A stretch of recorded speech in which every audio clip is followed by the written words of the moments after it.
عورت کا صبح واک پر جانا کیسا ہے؟ کیا خواتین روزانہ پردے کے ساتھ صبح صبح واک کرنے جا سکتی ہیں؟ محمد انس حیدرآباد سے۔ خواتین واکنگ کر سکتی ہیں صبح کے ٹائم پہ، بلکہ آج کل تو ضروری ہے، کیونکہ گھروں میں رہ کے جسم بڑھ رہے ہیں، فیٹ پیدا ہو رہا ہے اور 10 قسم کی بیماریاں پیدا ہو رہی ہیں، تو خواتین کو بھی پردے میں واکنگ کرنی چاہیے۔ اور بلکہ گورنمنٹ کو چاہیے کہ پارک ایسے بنائے جائیں جو خواتین کے لیے الگ ہوں، مردوں کے لیے الگ ہوں، اور یہ نہیں ہو سکتا تو خواتین کا ایک مستقل ٹائم ہو، یہ بھی نہیں ہو سکتا تو چلے پردے میں چلی جائیں۔ میں نے دیکھا ہے بعض ملکوں میں پرانے انگریز بھی اس کا خیال کرتے تھے کہ خواتین کے لیے پارک ہی الگ ہوتے تھے پہلے زمانے میں، اب تک چلے آ رہے ہیں وہ، لیکن اب یہ رواج ختم ہو رہا ہے۔ تو اب خیر ہم گورنمنٹ سے یہ تو نہیں کہتے کہ پہلے ہی پارک ہمارے ملک میں بہت ہی محدود ہیں، اس میں اگر کچھ خواتین کے لیے کر دیں کچھ مردوں کے لیے تو اور محدود ہو جائیں گے، لیکن اتنا ضرور ہے کہ خواتین پردے میں جائیں اور واکنگ کریں، ٹاکنگ نہ کریں۔ ہوتا یہ ہے کہ میں بھی پارک جاتا ہوں تو ہم نے عموماً خواتین کو دیکھا ہے کہ واکنگ سے زیادہ،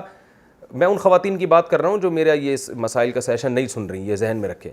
وہ واکنگ سے زیادہ ٹاکنگ پہ زور لگا رہی ہوتی ہے۔ ایسی واکنگ کا کوئی فائدہ نہیں ہے، کیونکہ جب آپ واک کرتے ہیں نا آپ کو بہت اسپیڈ کے ساتھ واک کرنی پڑتی ہے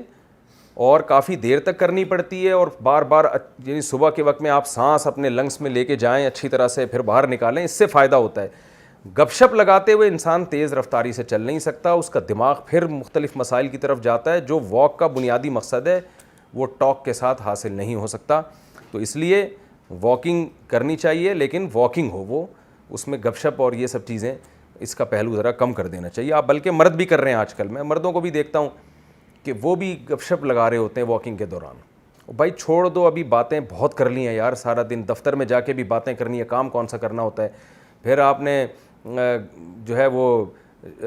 ہر وقت باتیں ہی کر رہا ہوتا ہے آج انسان، سونے سے پہلے باتیں، سونے کے بعد باتیں، اور واش روم جانے سے پہلے باتیں، واش روم سے آنے کے بعد باتیں، تو صبح نماز سے پہلے مسجد میں صف میں باتیں کر رہے ہوتے ہیں، سلام پھیرتے ہی پھر باتیں شروع ہو جاتی ہیں، پھر سنتوں کے بعد باتیں تو سارا دن کر رہے ہوتے ہیں۔ تو اب جو آپ نے واک کے لیے ایک ٹائم رکھا ہے اس میں تمیز سے، تسلی سے واک کریں، اور مردوں کو بھی چاہیے، نہیں میں مردوں کی بات کر رہا ہوں، وہ بھی باتیں کر رہے ہوتے ہیں، تو اس کا فائدہ ہوتا ہے۔ اور جس طرح سے آج کل پارک میں ایسے چل رہے ہوتے ہیں جیسے کوئی بونانزا کا اشتہار آ رہا ہے، اتنے آرام سے لہراتے ہوئے، تو ایسی واک کا کوئی فائدہ نہیں ہوتا، ٹائم ویسٹنگ ہے۔